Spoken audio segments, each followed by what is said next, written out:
I'm still walking like a Goomba. I'm perfecting the art of the Goomba walk. Okay, I'm done with that. Back into action. Howdy guys, this is CoreCat13, that woman with the deep voice, and last time we cleared out all of Area 2 and most of Area 4. This episode, it's time to clear out the rest of Area 4. And we have a supermassive task. Can we do it? Well, yeah, we can.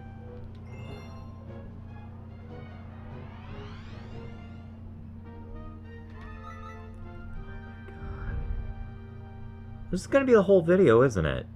This whole thing with my battery just yelling at me to change them. It's about as bad as a cat yelling at you to change their litter box. Which I would know, I used to be a servant of a cat. Alrighty, so this first star here is actually kind of tricky if you don't know where it is. What you need to do is do a triple jump and jump off that coin in just the right way, and then you'll grab your star. Ba-doop boop ba-doop boop boo. I just wanted to hear that part of the song before I came back in. Fortunately, I wasn't too far into the stage, so that I could just, I don't know. Yeah, typically what you want to do is have that part right there. Like, hold on, let me jump back over here. What you usually want is for that part right there to be flat. But you don't technically have to. Now I'm gonna try to see if I can do this, because Luigi's amazing. Oh, wow. That was unexpected. I was about to go into this whole spiel over, I don't know if I can make it, and then I was gonna, like, miss, and then... Okay. 220 stars. Cool. Back to the thwomps. Did I say thwomps? I meant plants. I'm still shocked that I managed to grab that thing in one long jump. Like, seriously, that one's really not that easy to do from where I was sitting. What you're technically supposed to do, I think, is you're supposed to be in this area with the thwomps, and then by going in just the right path, like right here, angle yourself so that you can actually make the jump. And from there, well, you're done turkey. Alright, here. At least that one was pretty easy. Area 4 complete. Meet you in Area 6. I would like to make mention that every single time that you touch back down in Starship Mario after you grab a Power Star, Level looks pissed. It's like he was hoping you would die or something. What the hell? What an asshole.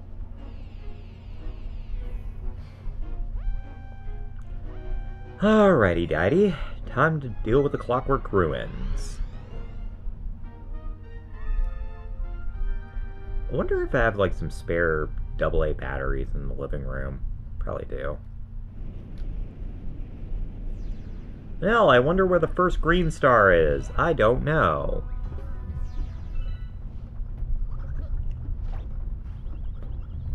So actually, while we're on our way to grab the first green star,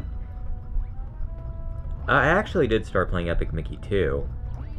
Part of it, excuse me, just out of my own curiosity, but also because it's Disney's 100th anniversary this year, so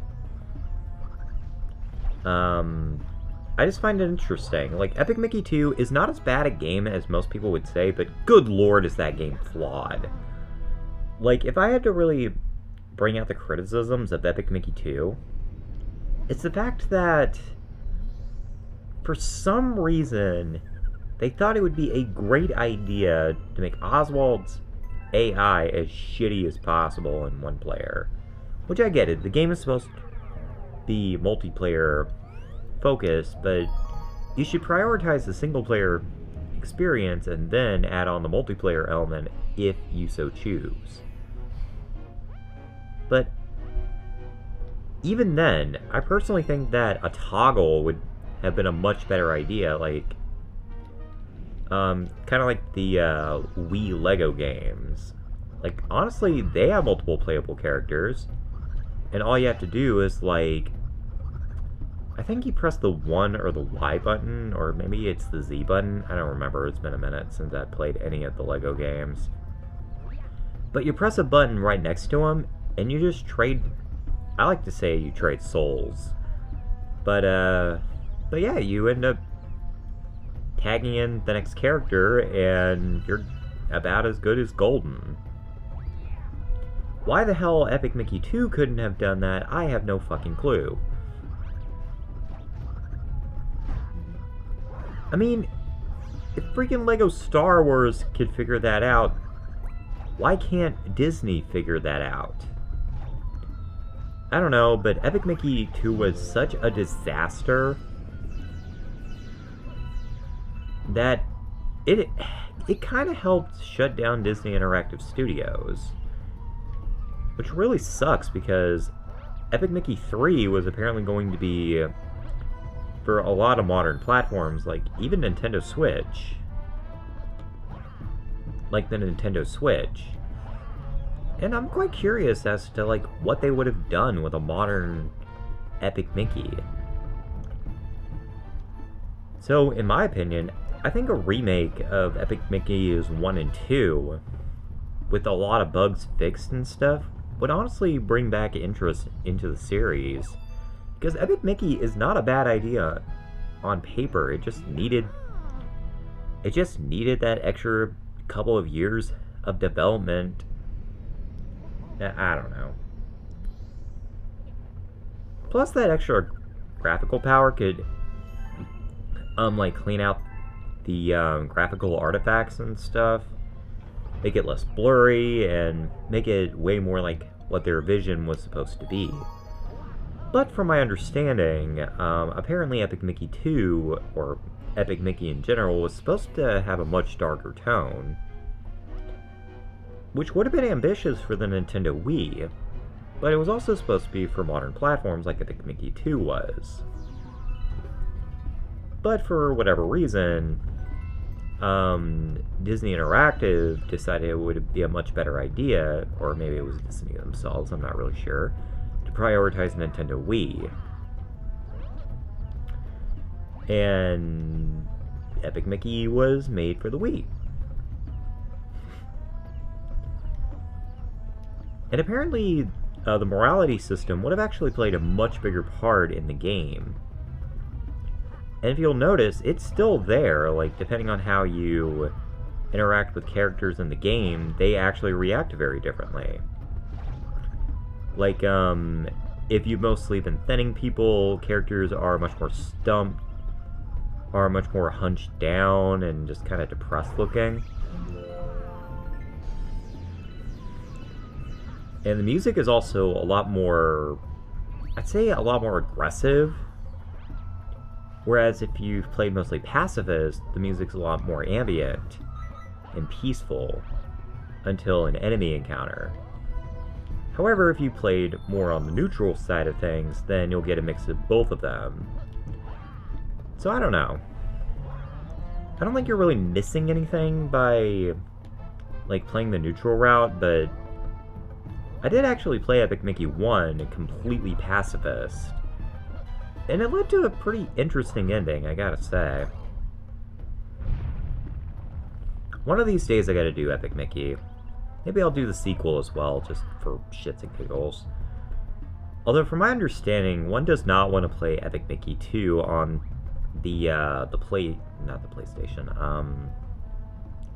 PC. I knew it started with a P. Because they completely scrapped two-player mode, which the game was wholeheartedly made around, so fun.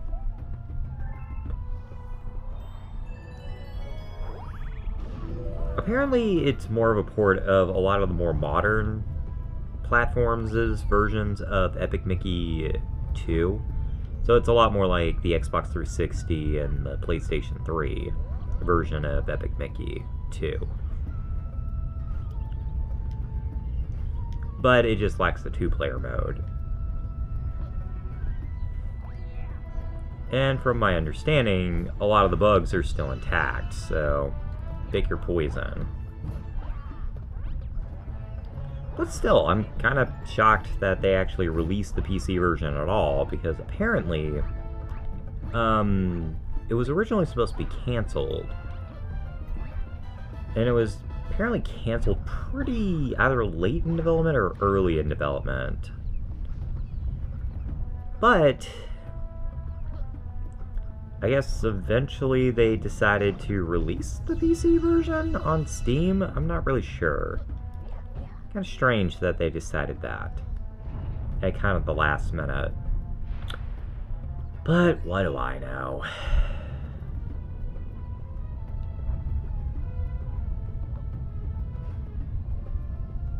And once again, I keep thinking that we've already played this green star. But instead, it was more that I mentioned that the green star was, you know, there. Memories are fickle, aren't they? Alrighty, well, it's time to move on to the next galaxy. Time to head into the slimy spring. As previously mentioned, one of my favorite galaxies in the entire game. Also, I just noticed that the Wii Remote actually has a pretty cool thing about it. That even while you're still playing a video game or something, you can actually tell how much energy is left in the batteries just by looking at the little light on whatever player number you happen to be. If it's more faded, then the batteries are nearly dead. It's pretty cool. I always liked little things like that. Little technical wizardry nonsense, I guess. Now I gotta remember where star number 1 is, and these fucking bats are just gonna need to die. How did I do that? And by the way, yes, that is their official name. I actually did double triple check, and for some reason that is their official name. Poor critters. They could have just called them swoopers or something, considering the fact that average swoopers are now just called swoops, so those things could be called swoopers. Or space bats, or astrobats, or something. I don't know, just something a bit more interesting. Nintendo became lazy. Also, along the way, I figured out what that thing's name is. That thing is a Snoodle. Which I think is just an adorable, adorable little name. I love that name. I love the fact that that thing is named Snoodle. Snoodle. Snoodle. Just so cute. I love it. And these things are adorable too. I love Snoodles. I don't know, a lot of people think that these are kind of lame enemies that are just kind of throwaway, but I don't know, I kind of like them. I like the fact that they're like these weird... they're these weird thermal... I don't know, these weird things that you would see near thermal vents at the bottom of the ocean. That's what I was trying to say. They're just neat.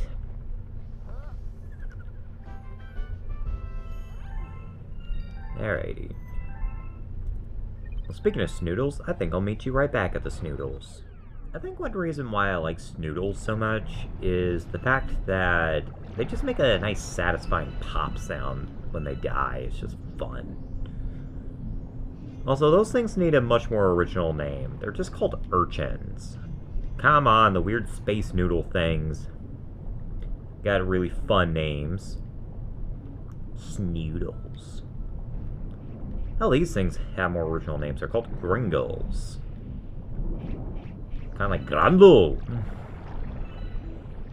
Which I do promise, ladies and gentlemen, I do have plans to eventually do Everhood so that that reference makes sense.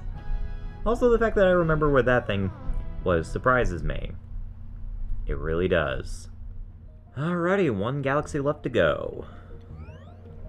Battle Belt. Now, out of all the galaxies, this is probably one of the most boring galaxies to get all the power stars in. So, I don't know, I might just do a continuous commentary through this one.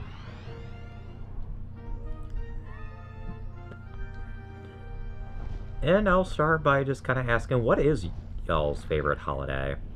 For me, I really don't have one, to be honest. Because holidays, they usually work anyway, so... yeah. I destroyed that thing without even having to look. Power of Luigi, bitch. Also, that thing looked like a soccer ball.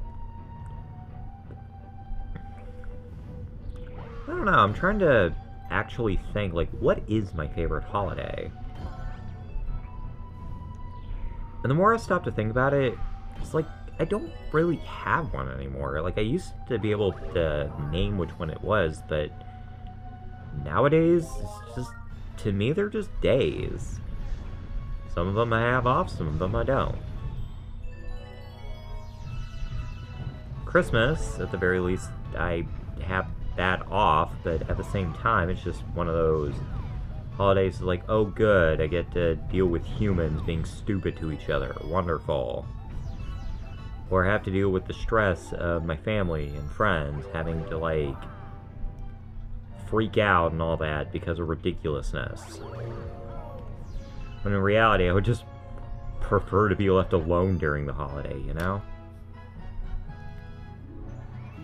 And yeah, I am kind of weird like that. Just simply the fact that it's like, I'll still wish people like a happy holidays or Merry Christmas or whatever, but it's at this point where I'm just like, I'll just state what the day is, and it's like, good, I want to be left alone.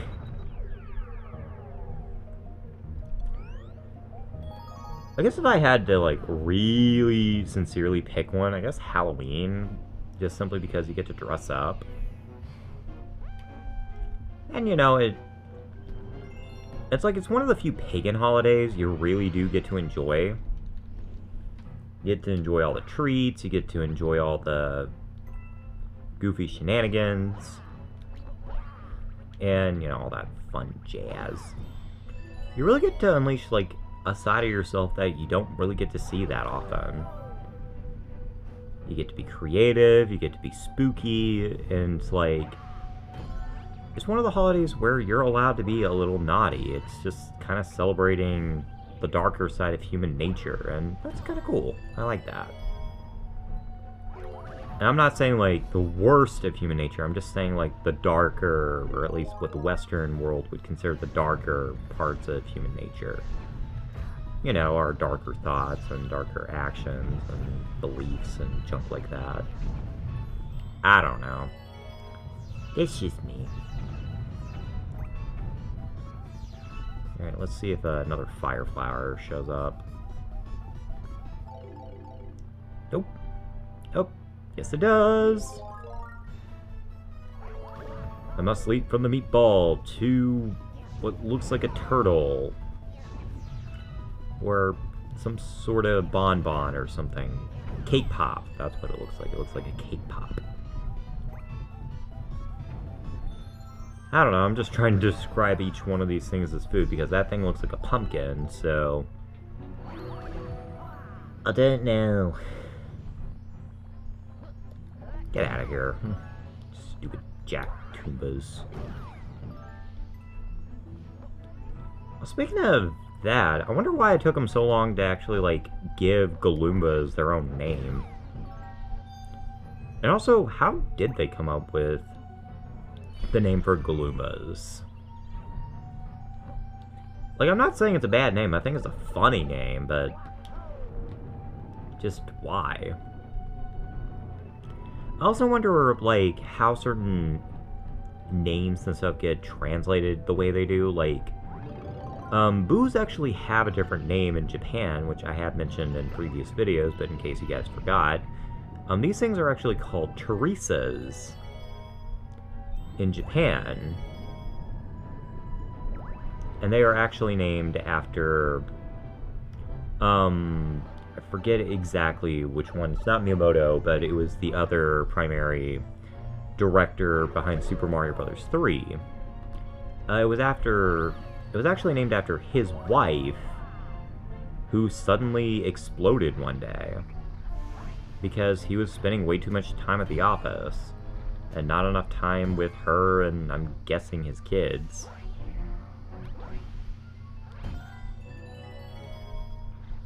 And the Chomps actually have a different name too. They're called Wanwans, which I think is a much cuter name. I like it. And I think it's more just like onomatopoeia or something, but I'm not really sure. Bullet Bills are called Killers, which that I can kind of understand why they're not called that. And actually, Koopas are probably the most interesting one, because Koopa is actually the name of Bowser in Japan, and it always has been.